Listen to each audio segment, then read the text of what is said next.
On poursuit cette journée avec la table ronde questionner les biens communs dans l'entreprise. Nous avons avec nous aujourd'hui, je recherche mes notes, pardon, Karine Pat qui est philosophe, Thierry Cadar qui travaille aux côtés de Laurent Berger, secrétaire général de la SCFDT, Marc Bérébi et Jean-François Rial.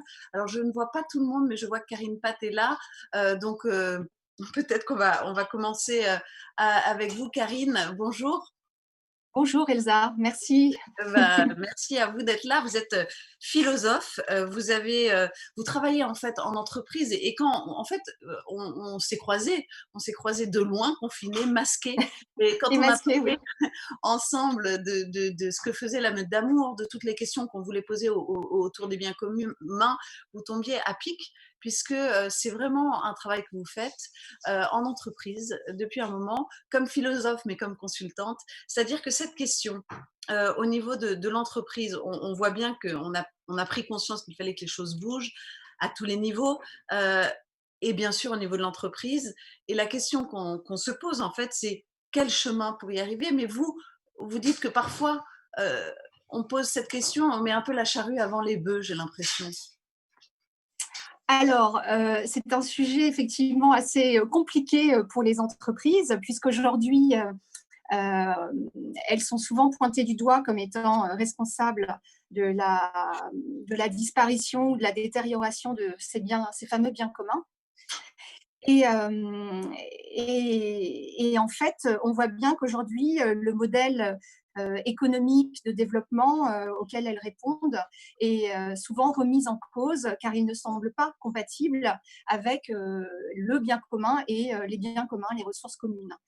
Euh, les entreprises aujourd'hui, elles connaissent une, une crise de légitimité par rapport à ça, parce qu'on voit bien que finalement, aujourd'hui, elles sont euh, en toute légalité, finalement, capables de conduire des activités qui sont problématiques ou dangereuses, ou dangereuses sur les plans environnementaux et sociaux. Et alors que on voit bien que aujourd'hui, elles ont à la fois, elles sont dotées, enfin, elles sont reconnues comme des personnes juridiques, des acteurs privés qui sont considérés comme légitimes à ne poursuivre que leur propre intérêt, alors qu'en même temps, on voit des multinationales aujourd'hui qui ont des pouvoirs d'action, une puissance d'action qui est bien souvent supérieure à celle des États. Et la question qui est posée, qui se pose pour les entreprises, c'est de continuer à accepter qu'à la fois elles puissent avoir de telle taille pour certaines et de tels impacts sur le fonctionnement des sociétés, tout en continuant à être considérées comme légitimes à ne poursuivre que leur intérêt privé, leur propre intérêt.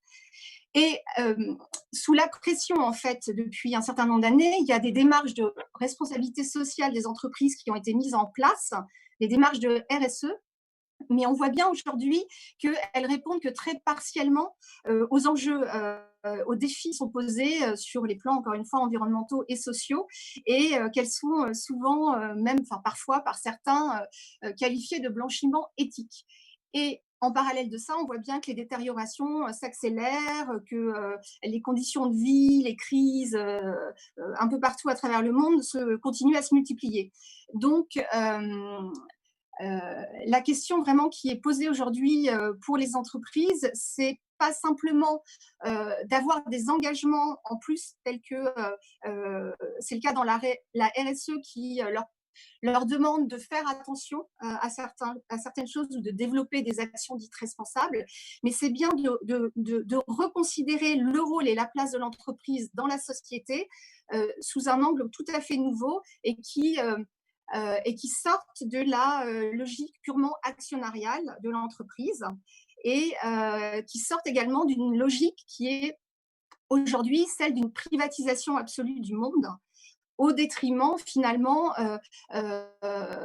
d'une capacité, du sens à ce que les sociétés aient à entreprendre ensemble pour le Karine, commun. Karine, je rebondis Oui. immédiatement parce que en fait, je n'avais pas vu les autres qui sont là, Ah, Jean-François Réal, Thierry Cadar et Marc Bérébi, et j'ai envie de rebondir tout de suite avec Jean-François Réal, qui est le président directeur général de Voyageurs du Monde, et cette question justement du profit. Est-ce que c'est la seule finalité de l'entreprise? Quand j'écoute Karine, c'est vrai que c'est inquiétant d'entendre cette sorte de gouvernance presque économique. Bah, disons qu'aujourd'hui, c'est globalement c'est le seul objectif global des entreprises. Et puis, ils s'arrangent pas quand on a des actionnaires qui demandent des rendements X, qui sont eux-mêmes des gens qui distribuent des revenus aux retraités, etc., etc., etc. Et inventer la RSE, donc la responsabilité sociale et environnementale, dans les entreprises comme un objectif clé pour pouvoir changer ça, honnêtement, enfin, je, je suis un peu sévère, mais honnêtement, globalement, c'est du bullshit. C'est-à-dire que ça va pas fonctionner. On va avoir, Roger tout à l'heure, nous, qui ont beaucoup de choses, mais on le fait que parce qu'on est majoritaire, on est dans notre entreprise, on a des comptes à régler à personne, et on est libre et on est engagé. Mais si on compte là-dessus pour que toutes les entreprises changent, ça va pas fonctionner. C'est-à-dire qu'il y aura énormément d'entrepreneurs qui ne seront pas engagés, que ça n'intéresse pas, qui sont là pour développer leur entreprise, faire de la croissance, faire du profit, ce qui est d'ailleurs pas du tout légitime, hein. Mais si on ne compte là-dessus, ça ne marchera pas. Donc pour moi, ce n'est possible que s'il y a une triple pression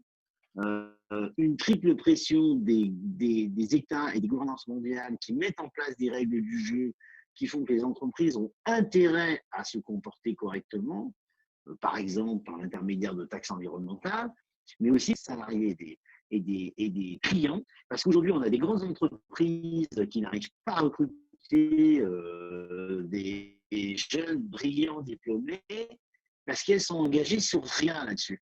Et ça, c'est intéressant. Pareil pour les clients, c'est-à-dire que je pense que les clients ont un rôle, les consommateurs ont un rôle majeur pour, par exemple, ne plus acheter des crèmes, enfin des tartes à tartiner, là, j'en parlais tout à l'heure avec Marc Bérébi, type Nutella, et quand elles font n'importe quoi sur la déforestation. C'est ce genre de choses qui fonctionnent. Parce que si on compte sur la responsabilité sociale et environnementale, et les directeurs RSE qui se battent contre toute entreprise, ils n'ont qu'une chance de la gagner, cette guerre. Et ils font, comme l'a dit tout à l'heure notre première intervenante, des sortes de greenwashing, du cosmétique.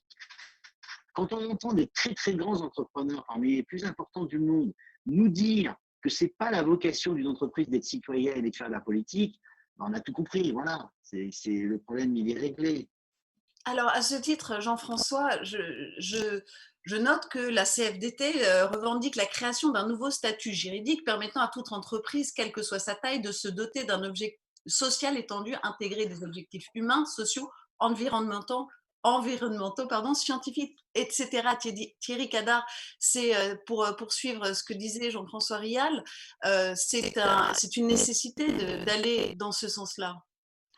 Alors oui, bien sûr. Bon, si on regarde les défis qu'on a devant nous en termes d'évolution de la société, environnementaux, etc., je pense qu'on peut tous partager que il faut changer un peu la façon de faire et d'agir, sinon on va dans le mur. Je crois que c'est comment dire, une vision qui est partagée maintenant par beaucoup de personnes. Je suis d'accord aussi que la question qu'on essaye de mettre en œuvre, d'ailleurs oui, avec le pacte du pouvoir de vivre, hein, qui est donc quelque part, on essaie de dépasser notre simple champ syndical en s'alliant avec d'autres acteurs sur la question de l'environnement, sur la question de la justice sociale, sur la question de la lutte contre la pauvreté, etc.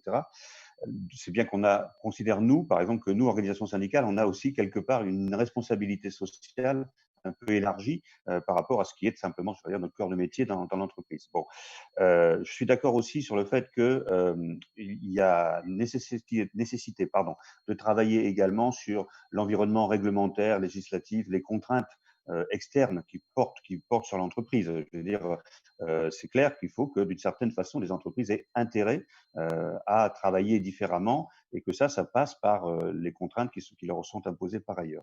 Mais on pense aussi à la CFDT que quelque part, l'entreprise peut être aussi un bien commun et que c'est une façon de faire en sorte qu'elle se préoccupe sérieusement et pas seulement en faisant du greenwashing, comme on disait tout précédemment, sérieusement de sa responsabilité sociale et environnementale.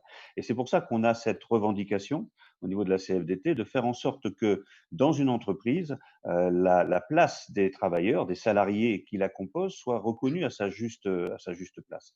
Pour nous, l'entreprise, c'est pas seulement la propriété pleine, entière et sans contrepartie des actionnaires, c'est aussi un objet qui est construit, qui vit, qui se développe et qui s'installe d'ailleurs dans la durée le plus souvent parce que les salariés s'y impliquent. Et cette implication des salariés, il est pour nous important de la reconnaître et parce que c'est aussi une façon de faire rentrer dans les objectifs de l'entreprise d'autres valeurs ou d'autres intérêts que les purs intérêts financiers.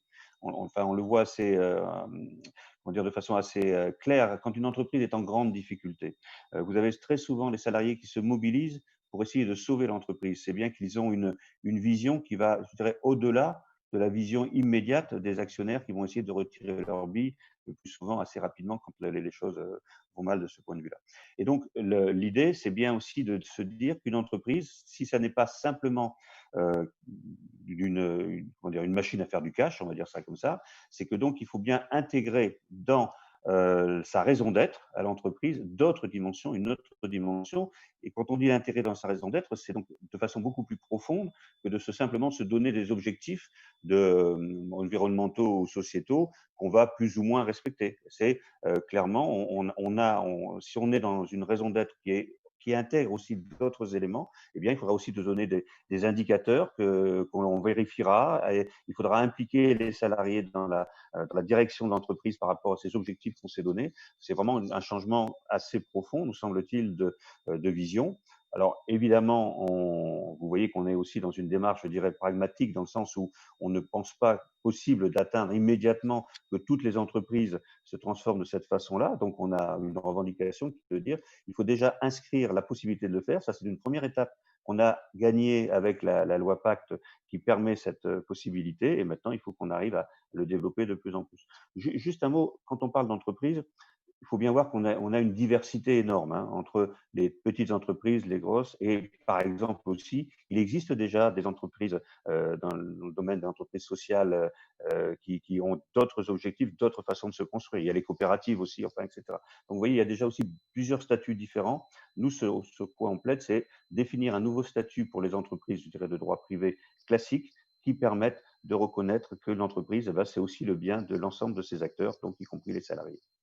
Ça me fait penser à beaucoup de choses, mais j'avais envie d'entendre Marc Bérébi sur cette histoire de quête de sens. Marc Bérébi, peut-être nous raconter en quelques mots votre parcours et ce que vous faites aujourd'hui.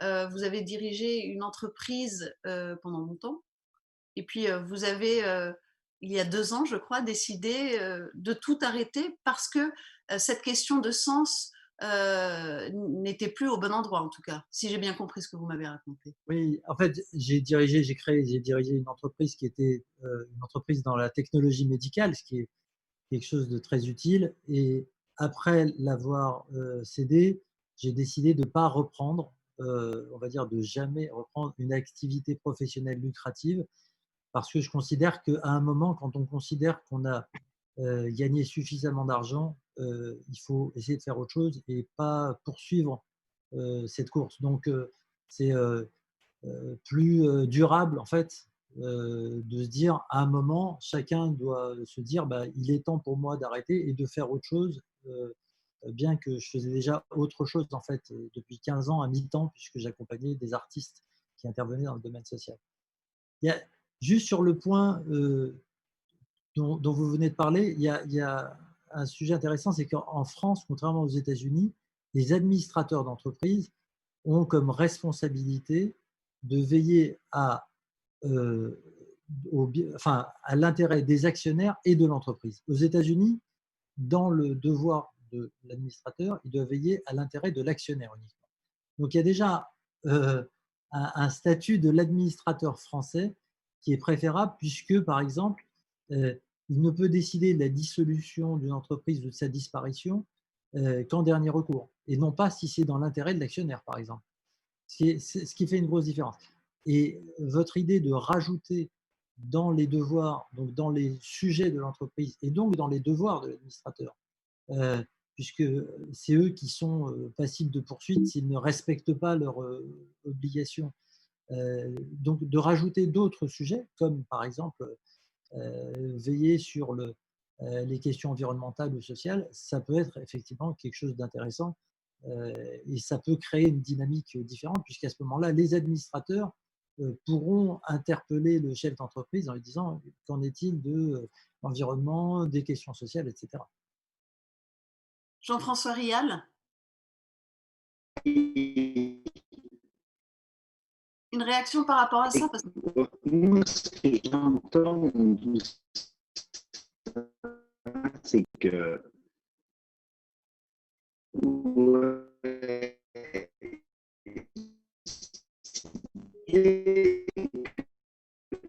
la connexion de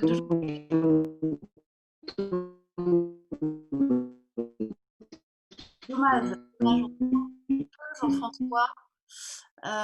Je propose à Karine peut-être de réagir par rapport à ce que vient d'évoquer Marc Bérébi. Jean-François. Il y a apparemment un mauvais réseau. Est-ce que Karine m'entend? Réponds. Il te demande si tu m'entends. Tu permets Oui. C'était comme on a perdu Jean-François Rial malheureusement et que je faisais réagir au propos de Marc Bérébi. Je voulais savoir si vous aviez une réaction par rapport à ce qu'il a dit dans le lien entre les actionnaires et les salariés. Oui, tout à fait. En fait, ça a été également souligné par notre ami de la CFDT sur cette nécessité qu'il y a aujourd'hui à pouvoir rééquilibrer la place des uns et des autres, des actionnaires et des salariés dans la gouvernance des entreprises. Ce que j'aimerais à ce propos, c'est vous partager en fait l'analyse que fait Olivier Favreau, qui est un économiste français et qui constate qu'en fait l'idée qui s'est imposée depuis un certain nombre d'années selon laquelle l'entreprise appartient à ses actionnaires est en fait une absurdité complète, puisque l'entreprise, ce n'est pas une catégorie juridique. En France, en tout cas, on ne connaît que la société, qui elle-même est une personne morale, dotée d'une personnalité juridique. Et en fait, personne ne peut posséder une personne juridique. Dans le droit privé, c'est de l'esclavage. Dans le droit public, c'est une dictature. Donc, en fait, dire que l'entreprise appartient à ses actionnaires, en fait, la seule chose qui appartient aux actionnaires, ce sont leurs actions. Et de ce point de vue, il est plus juste de parler de pouvoir. Ces actions, elles donnent un pouvoir, mais elles ne donnent pas un droit de propriété sur l'entreprise. Et on vient d'entendre qu'effectivement, si on part de ce constat, ça peut nous amener à considérer que l'entreprise est également un commun, puisqu'elle n'appartient à personne, elle ne peut aujourd'hui appartenir à personne, et si ce n'est à elle-même. Mais bon, voilà. Et Olivier Favreau, du coup, souligne le fait que la question qui est la plus intéressante à se poser, ce n'est pas à qui appartient l'entreprise, mais qui appartient à l'entreprise. Et là, en fait, il part du principe qu'il est important, lui et d'autres, de distinguer parmi les parties prenantes ce qu'il appelle des parties constituantes, qui sont les actionnaires et les salariés, puisque les deux ont besoin l'un de l'autre pour que l'entreprise advienne. Voilà.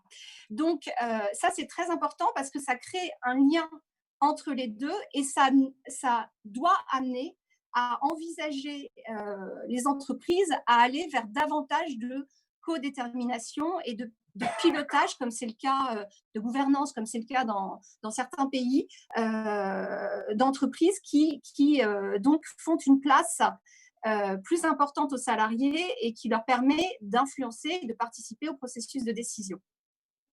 Je vous voyais réagir, Thierry Cadar, à ce sujet. Je vous mets le micro. En Hop, fait, voilà, il ne faut pas que j'y touche, il se met tout seul, c'est ça? voilà.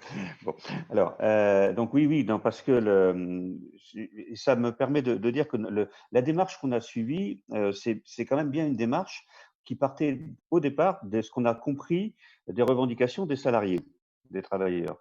Et parce que on a fait une grande enquête sur le travail il y a un peu plus d'un an maintenant, qui a été très massivement suivie par les salariés qui étaient intéressés par les questions qu'on leur posait. Et cette idée d'avoir un rôle à jouer et d'avoir leur mot à dire sur les objectifs stratégiques de l'entreprise et finalement sur les conséquences de son action sur l'environnement dans lequel elle était, cette idée s'est imposée comme quelque chose de massif et une attente véritable et importante. C'est pour ça que notre souhait de reconnaître que l'entreprise, oui, n'est pas que l'affaire des actionnaires, mais qui est vraiment une entité, une collectivité d'une certaine façon qui est construite aussi avec les salariés, ça rejoint une attente profonde des salariés, des travailleurs, de donner du sens aussi au travail qu'ils exercent. Et je Mmh. trouve que là, il y a vraiment quelque chose qui converge fortement et qui doit nous permettre de sauver quelque chose d'important aussi, parce que ça, c'est un autre point que je voudrais signaler aujourd'hui, où on est dans cette interrogation sur reprise économique, sens de cette reprise et puis la difficulté dans laquelle on peut se trouver très rapidement si quelque part la machine économique continue à ne pas fonctionner. Il y a une vraie nécessité que dans le sens qu'on va donner à l'entreprise, elle soit reconnue dans la société tout entière comme participant justement, comme on disait tout à l'heure, à la création du bien commun. Sinon, on va se trouver dans une situation de blocage par rapport à la nécessité quand même d'assurer un développement économique. Alors, je précise bien un développement économique parce que c'est pas obligatoirement celui qu'on connaît aujourd'hui, mais enfin, en tout cas, dans la vision que la CFDT a de la question, il faut assurer un développement économique qui soit respectueux de l'environnement, des valeurs humaines, de la solidarité, etc. Et à notre sens, c'est possible, mais entre autres questions, c'est possible si l'entreprise redevient un lieu qui ne crée pas que de la valeur monétaire, mais qui est vraiment aussi créatrice d'une autre forme de richesse, quelque part, qui soit une richesse qui soit partagée et comment dire, et demandée et souhaitée à la fois par les salariés qui la composent et donc du coup par la société dans laquelle elle est incluse. Alors, on a perdu Jean-François Rial qui aurait pu témoigner en ce sens-là, puisque je sais que chez Voyageurs du Monde, depuis 25 ans, un tiers des profits est redistribué aux salariés. C'est la philosophie de son entreprise. Marc Bérébi, je vous vois réagir. Effectivement, on se dit, mais c'est le rêve. Est-ce que c'est possible d'abord et vous opinez. Donc, qu'est-ce que vous pouvez dire par rapport à ça? On ne vous entend pas.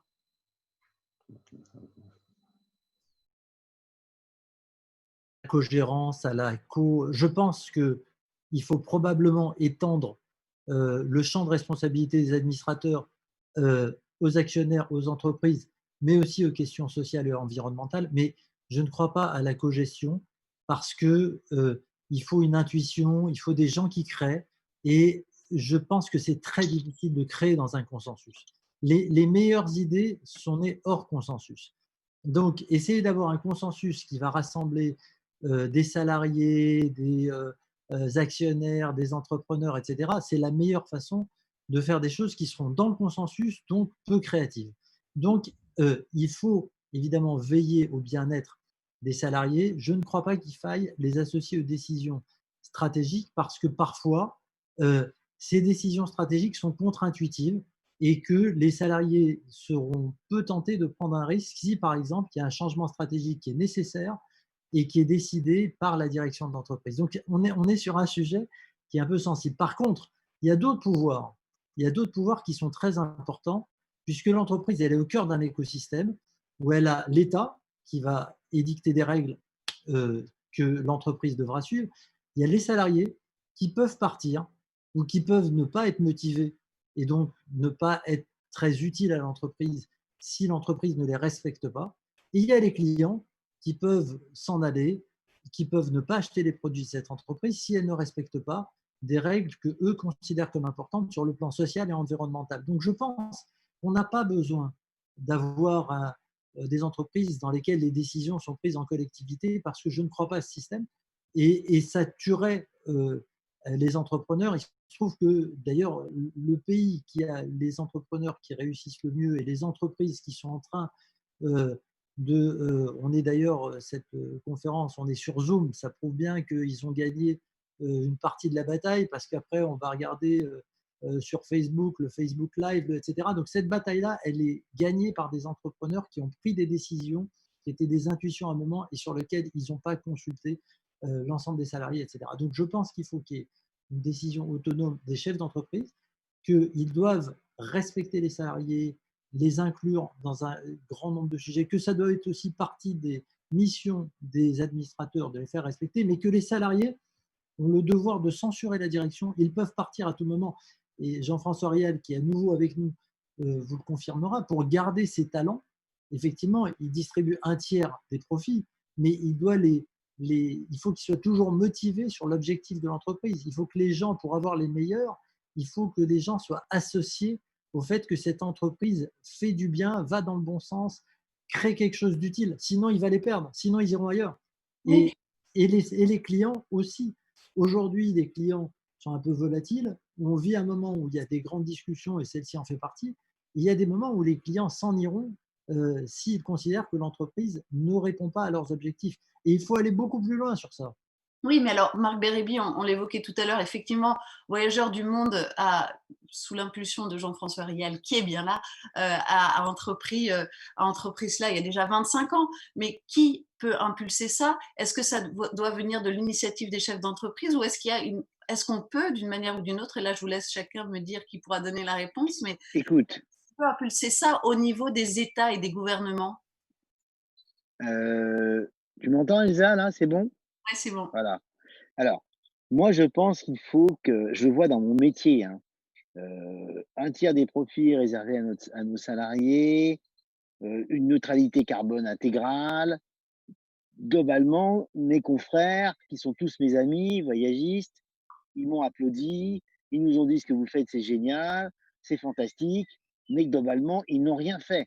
Ils n'ont rien fait depuis 20 ans. C'est-à-dire qu'on a beau être l'entreprise qui a probablement le mieux réussi, y compris économiquement dans le secteur, eh bien, globalement, ils nous ont donné des satisfecit, des compliments, mais ils commencent à nous suivre sur l'aspect environnemental que pour deux, trois d'entre elles sur 500. Donc c'est ridicule, donc il ne se passe rien. Je partage complètement ce que vient de dire Marco au passage sur le fait que si on commence à faire des consensus avec les salariés, alors là, ça va être catastrophique. Je suis désolé pour mon ami de la CFDT, mais je n'y crois pas. D'ailleurs, quand il dit que les salariés défendent l'entreprise lorsqu'elle fait faillite, pour le bien commun de l'entreprise. J'adorerais qu'il ait raison, mais malheureusement, je crois qu'ils le font d'abord pour leur propre intérêt à eux, c'est-à-dire leur emploi à court terme.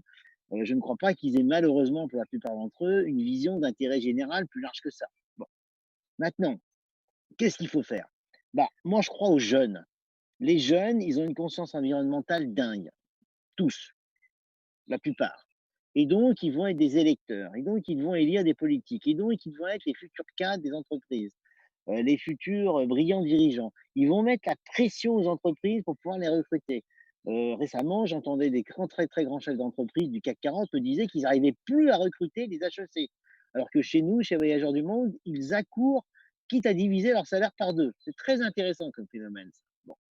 Deuxièmement, ils vont avoir des problèmes avec leurs clients parce que les jeunes, ils vont devenir de plus en plus riches, de plus en plus actifs, et donc ils vont être des agents économiques de plus en plus forts, et puis ils vont être des électeurs. Donc moi, je crois que les entrepreneurs, s'ils ne subissent pas des réglementations françaises, européennes, mondiales, qui les poussent à changer de comportement, qui par exemple dit, ben voilà, quand vous émettez du CO2, c'est 40 euros la tonne de CO2. Et c'est pas 1 euro ou 2 euros comme l'a fait la France avec une mesure absolument ridicule qui n'a aucun impact environnemental au bout du bout. Et du coup, les entrepreneurs, là, qui sont des gens très créatifs, très malins, qui s'adaptent à un environnement, qui vont très très vite, bah, ça va être les meilleurs agents économiques environnementaux. Parce qu'en fait, ils vont tout faire pour payer un minimum de taxes. C'est ça qu'il faut faire. Et moi, je crois que c'est possible, parce que moi, je crois que demain, les électeurs sauront nos jeunes d'aujourd'hui, et que nos jeunes d'aujourd'hui, ils ne sont pas comme nous, des ringards qui ne comprennent rien à l'environnement. Ils ont Et tout compris, les jeunes, globalement. Il me vient quand même une question comme ça, Jean-François, en t'écoutant, c'est la question du storytelling. C'est pas exactement ça, mais quand je t'écoute, je me dis évidemment, ça fait sens, la quête de sens, bien sûr, mais la quête de sens pour le business pur et dur, on va se heurter à aux mêmes problématiques. Je crois pas parce que d'abord, il y aura une partie des entrepreneurs il y aura une partie des entrepreneurs qui seront convaincus. On vient d'écouter Marc Bérébi, il y en a d'autres, hein, qui vont agir. Et puis les autres, ils vont agir parce que ça sera leur intérêt. Donc en fait, on s'en fout du moment qu'ils agissent. Et moi, je crois beaucoup à ça. Et je crois que par contre, si on attend des modifications statutaires, des directeurs de RSE, des changements de comportement des entreprises, je n'y crois pas. On aura bien sûr les entreprises à objectifs solidaires et objectifs non profit qui bougeront, parce qu'il y en a, comme l'a dit monsieur de la CFDT, mais la plupart des entreprises, prenons l'exemple là, du dernier appel des patrons du CAC 40 sur le fait d'appeler à une transition environnementale. Mais globalement, ces gens se foutent du monde. Ils sont à la tête de ces entreprises depuis des années et ils vont à la vitesse de l'escargot. Ils ne font pas grand-chose. Donc, il y en a certains qui sont sincères, bien sûr, mais quand on les voit comme ça signer des déclarations d'intention qui les obligent à rien, avec aucun calendrier, aucune mesure, aucun objectif de neutralité carbone globalement, etc., sans parler du fait qu'il n'y a pas que le carbone, l'artificialisation des sols, les plastiques, etc., ces gens, en fait, ne changent rien. Ils ne changent rien parce qu'en fait, ils ne peuvent pas changer. C'est pas tellement de leur faute, c'est qu'ils ont des environnements d'actionnaires, qui leur demandent des rendements, etc., etc. Donc, il faut que les règles du jeu les poussent à changer. Moi, je crois que c'est la seule solution. Alors, on va aborder cette question dans quelques instants, mais je voulais que Karine Pat réagisse peut-être à ce que tu dis, à ce que vous avez dit tous les trois, puisque Karine intervient, est consultante en entreprise. Donc, par rapport à cette question de, si je traduis en quelques mots ce que disait Jean-François, un peu, c'est que c'est de la parole. Est-ce que c'est votre ressenti, ton ressenti, ou est-ce qu'il y a des changements de fond que tu perçois? Alors effectivement, la prise de conscience par les entreprises de la nécessité de rendre plus acceptables leurs activités pour pouvoir attirer les meilleurs demain et même dès à présent aujourd'hui dans leurs entreprises notamment, et puis que le consommateur ne se détourne pas à terme de leurs produits ou activités. Effectivement, c'est tout à fait une réalité. C'est même quelque chose qui a été explicité par Larry Fink, le patron, le grand patron de, son nom m'échappe, du plus grand fonds d'investissement mondial, qui expliquait qu'en fait, il n'y avait pas d'autre solution pour préserver les entreprises à terme. Donc, effectivement, on voit bien qu'il y a un intérêt bien compris à aller vers une transition et à intégrer un certain nombre de choses.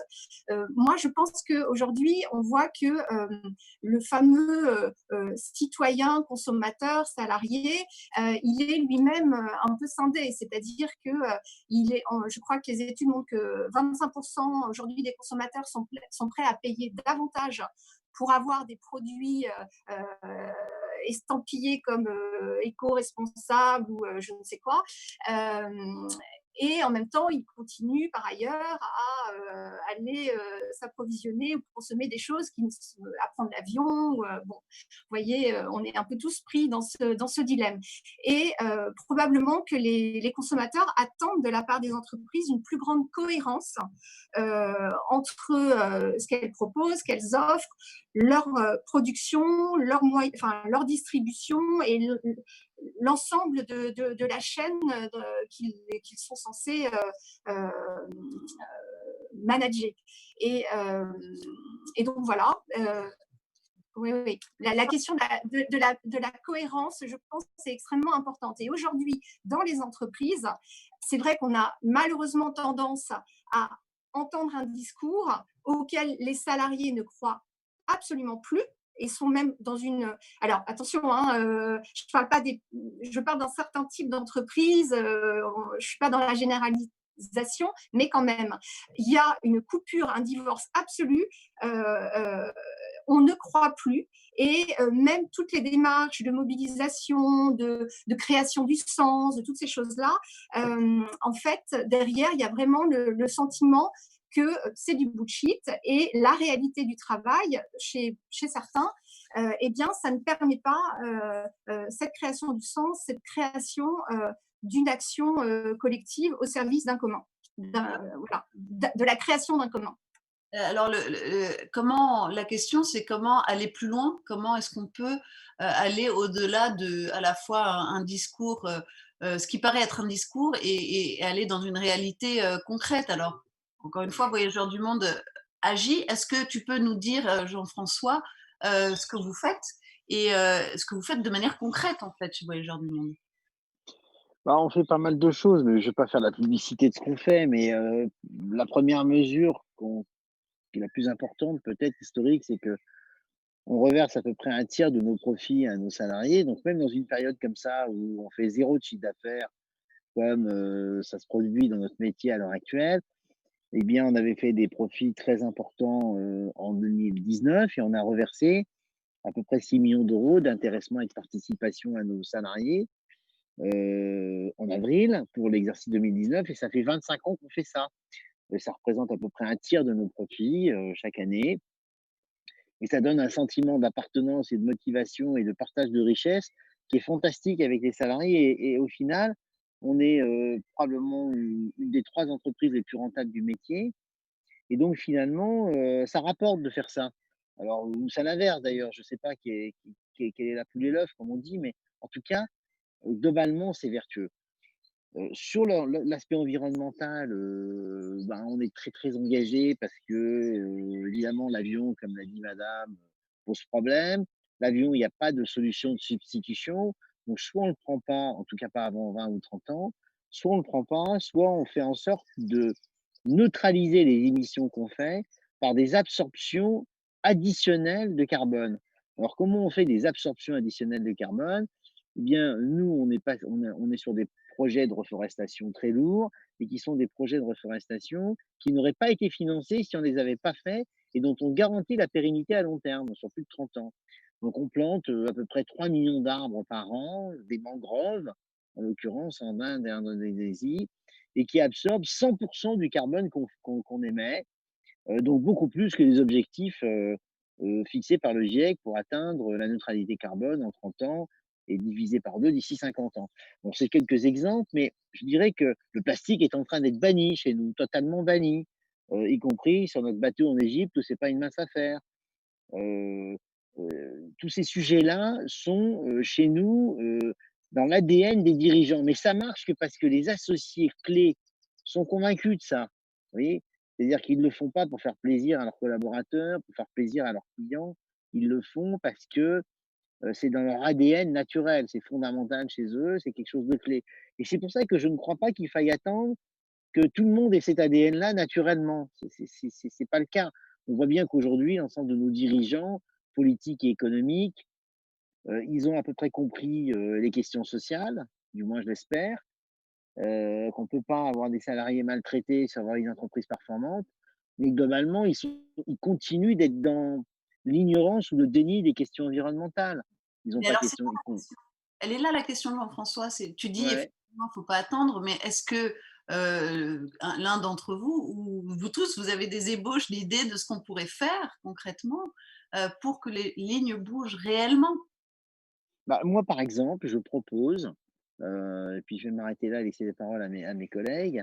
Moi, je propose de réformer profondément les prélèvements obligatoires, qu'ils soient, que ce soit les impôts ou les charges sociales. Moi, je pense qu'aujourd'hui, ces prélèvements obligatoires, ils sont faits essentiellement sur la consommation et ils sont faits sur le travail. On n'est plus du tout dans le plein emploi.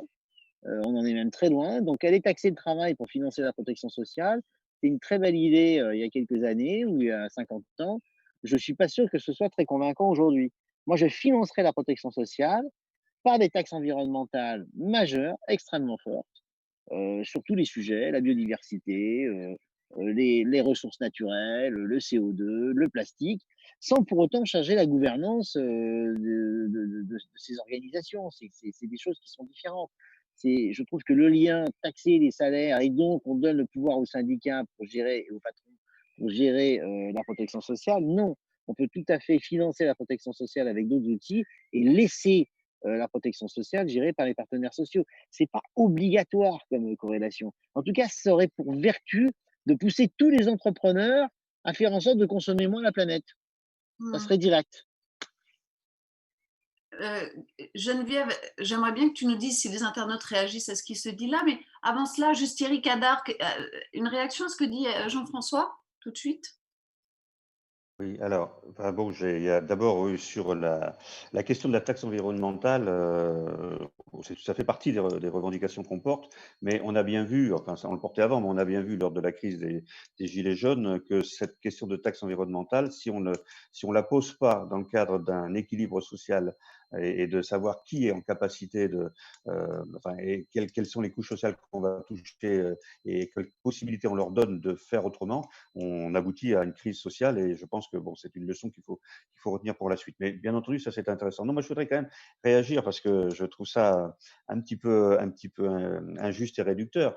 Les salariés, dans l'enquête sur le travail qu'on a fait avec eux, sont profondément attachés à leur entreprise, pas seulement parce que c'est leur gagne-pain, mais parce qu'ils sont aussi en général profondément attachés à leur travail et au sens du travail qu'ils font.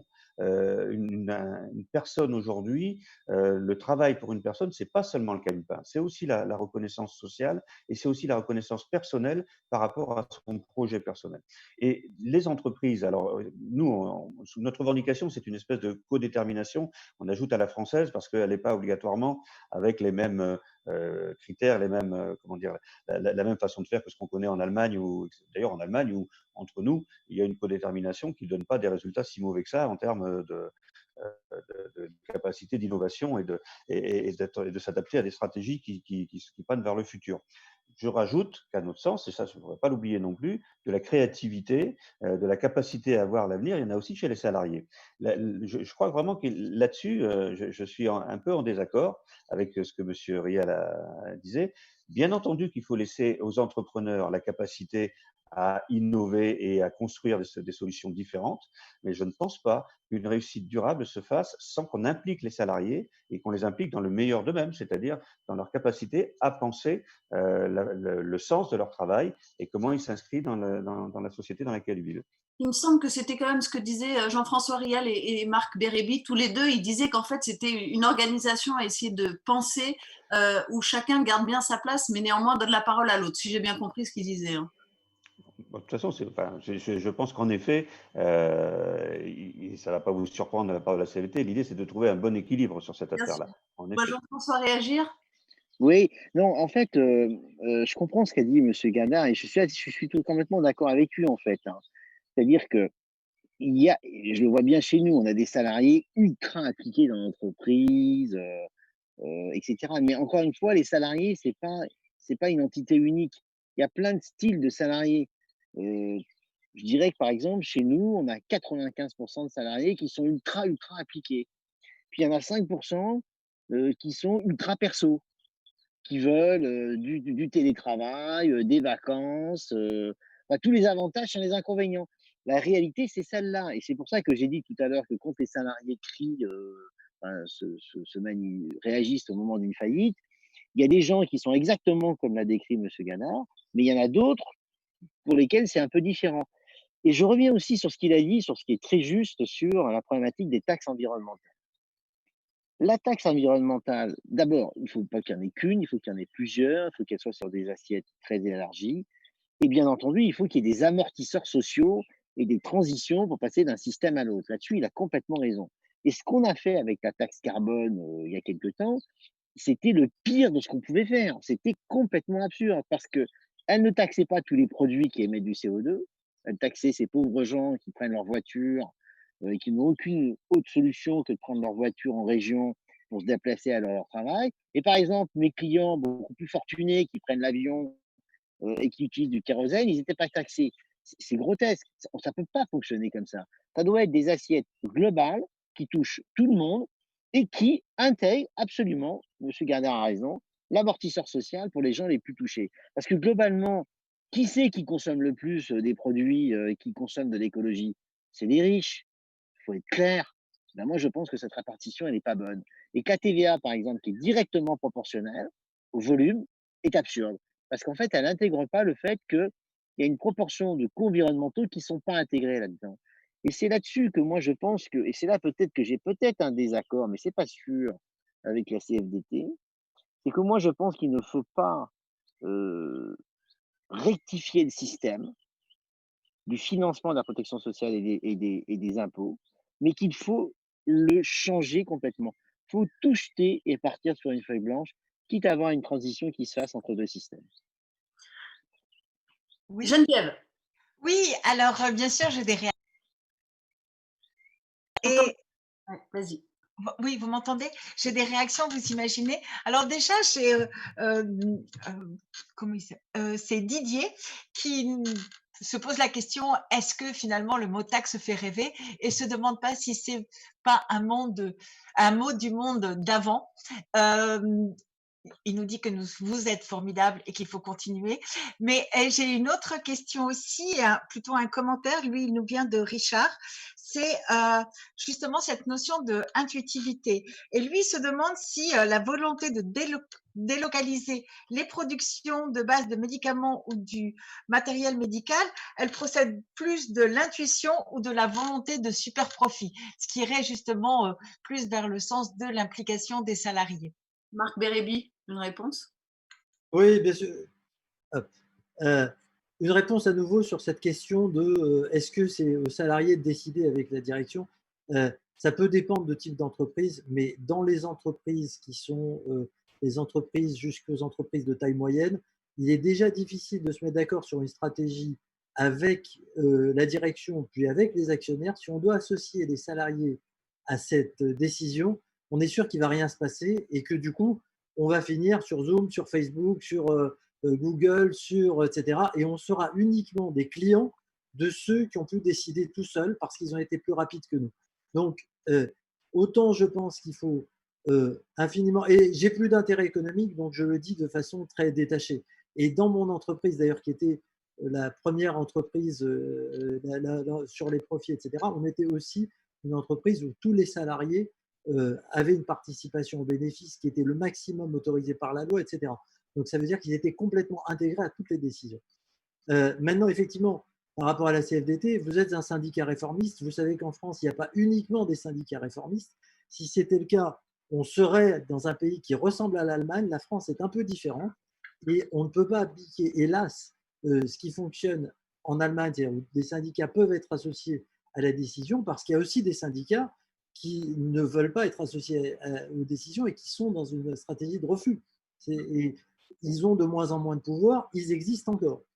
Et enfin, il y a un sujet par rapport à comment est-ce qu'on peut faire progresser les choses.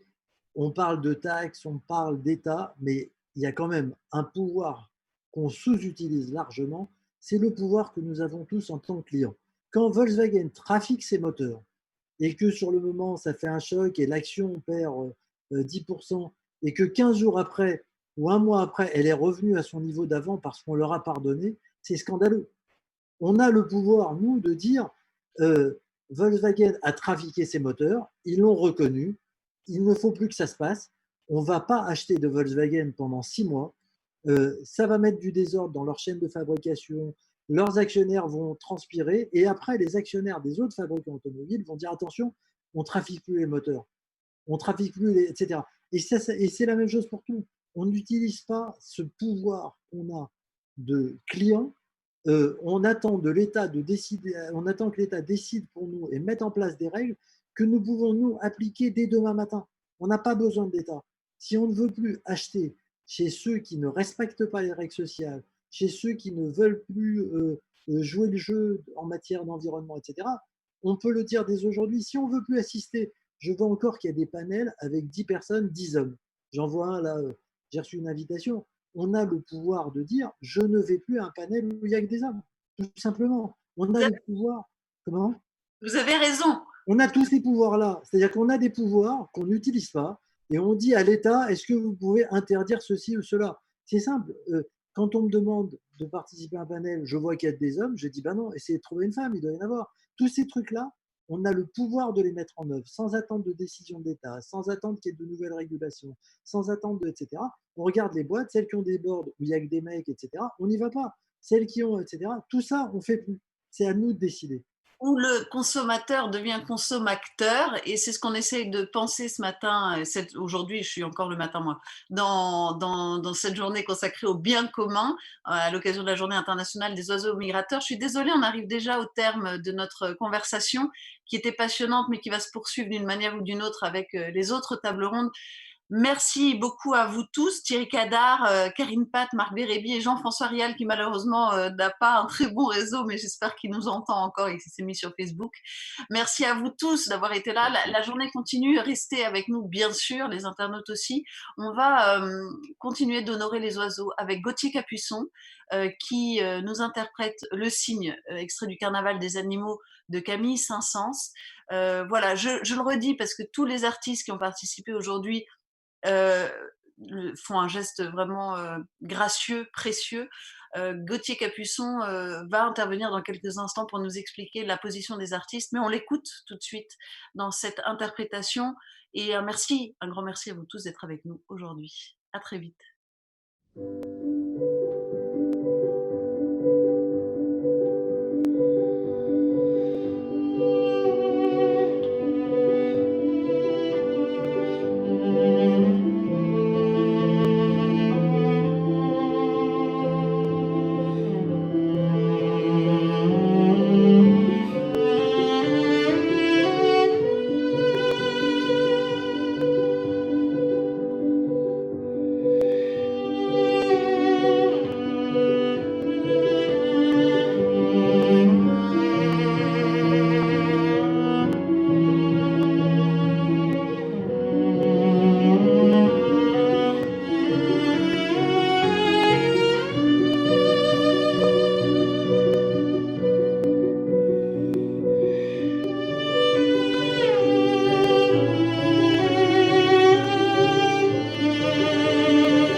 Gauthier Capuçon qui interprète donc Le Cygne, extrait du Carnaval des animaux de Camille Saint-Saëns, qui devait être avec nous et qui n'est pas avec nous. Et je voudrais, avant qu'il n'arrive. J'espère qu'il arrivera, mais juste dire 2 mots sur le fait qu'effectivement, il voulait intervenir en qualité d'artiste par rapport à toutes les questions qui se posent pour les artistes demain.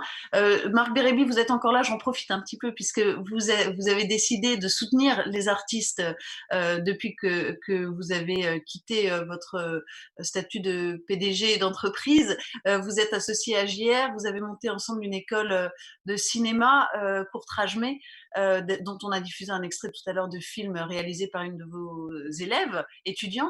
La question des artistes dans les mois à venir est une véritable question qu'on va aborder dans quelques instants, mais est-ce que vous avez des retours d'inquiétude? Alors bien sûr, pour le cinéma, c'est pas tout à fait pareil, la photo non plus, mais j'imagine que vos oreilles traînent un peu partout. Ah, écoutez, sur les artistes, j'ai vu qu'il y avait énormément de mouvements en ce moment. À nouveau, il y a toujours cette tentation d'en appeler à l'État pour faire ceci ou cela. Euh, j'ai vu que ça provoquait parfois des réactions qui étaient plutôt négatives aussi, parce que on a pu se dire que c'est des gens qui sont pas forcément, qui vivent pas le même destin que chacun des Français qui est confronté à des difficultés aujourd'hui, et que du coup, demander des efforts spécifiques pour eux, ou demander aux autres de faire des efforts, d'être plus conscients dans ses consommations, etc., ça pouvait être un problème. Mais je suis plus impliqué du côté des artistes qui sont sur le terrain, en fait, qui essaient de créer des choses. Et là, on n'est pas dans la signature de pétition, on n'est pas dans l'incantation, on est plus dans l'action. Euh, Quelque part, je ne suis pas du tout dans le côté des artistes qui réagissent, qui interpellent l'État sur toutes les questions au niveau de la culture. Je suis pas trop ça.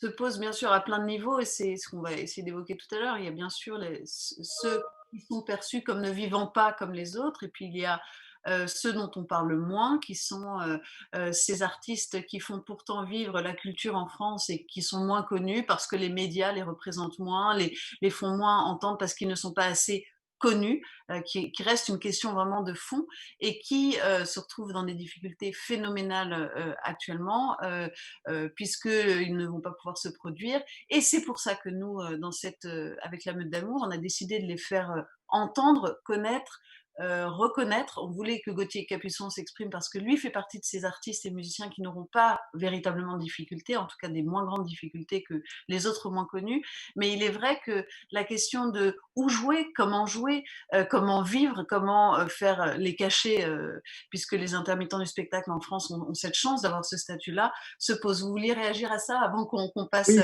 c'est ceux-là qui sont intéressants. C'est justement ceux qu'on ne voit pas, c'est ceux qui font vivre la culture au quotidien, ceux qui sont émergents, qui commencent à créer et qui n'ont pas les moyens aujourd'hui voilà. de vivre leur travail, d'autant plus que les festivals, etc., sont annulés. Je crois que c'est ceux-là qui méritent notre attention aujourd'hui. C'est ceux-là qu'il faut aider, c'est ceux-là qu'il faut accompagner, parce qu'on aura besoin d'eux demain, parce qu'ils vont prendre leur place et qu'aujourd'hui, ils ne l'ont pas encore. Et effectivement, c'est tous ces gens-là à qui on doit prêter l'oreille. C'est ceux qu'on voit aussi, évidemment, dans notre école de photo, Courtrage-May, etc., où on a des jeunes qui ne sont pas encore représentés, qui ne sont pas encore sur le terrain, qui essayent d'être identifiés, d'être reconnus, et qui vivent avec très peu de choses et souvent avec le minimum, avec des difficultés, et qui essayent de créer, de continuer à inventer, de continuer à poser des questions à la société. C'est ceux-là qui nous font rêver, en tout cas qui me font rêver moi personnellement. Et il est vrai que Gauthier Capuçon voulait aussi intervenir là-dessus, parce que la question de la gratuité, bien sûr, est une véritable question, et que pendant le confinement, on a pu voir beaucoup d'artistes s'exprimer, nous offrir de la musique notamment, mais aussi de la poésie et plein d'autres choses. Et bien sûr, on a besoin de l'art, c'est ça la question. La véritable question, c'est que nous avons besoin de l'art pour vivre. Ça a été démontré notamment pendant le confinement. La question qu'on va poser tout de suite avec nos camarades qui nous ont rejoints pour la table ronde, c'est comment. Et si vous voulez rester, Marc Bérébi, comme vous êtes du côté de la culture, vous êtes vraiment le bienvenu. Même au contraire, ça serait chouette que vous ne partiez pas. Voilà, la table ronde continue. Geneviève voudrait dire quelque chose avant qu'on Oui, lance la table ronde. oui, d'abord merci bien sûr aux intervenantes et à notre intervenante, mais je voudrais dire à nos internautes, d'abord de les remercier parce qu'ils sont des dizaines à avoir partagé ce live sur leur propre mur. J'ai juste un petit souci, c'est que quand les internautes mettent des commentaires ou posent des questions sur les murs tiers, eh bien, je n'y ai pas accès parce que je peux pas tous aller les voir. Donc, quand vous avez des commentaires, tous ceux et toutes celles qui vous nous regardez, venez les mettre sur notre page, on pourra les retransmettre. Merci beaucoup, mais continuez à partager, bien évidemment. Merci Geneviève. Marc Bérébir. Je vais vous quitter, mais juste avant, par rapport à la crise ou la guerre qu'on vivait, il y a cette phrase de Churchill qui disait, quand il était question de réduire le budget de la culture pour faire face à l'effort de guerre, et qui a répondu, mais à quoi servirait que l'on gagne la guerre si pour cela on doit supprimer la culture? Et c'est là qu'effectivement il y a encore un combat à mener. Je vous laisse avec les spécialistes du sujet et je vous remercie pour cette invitation.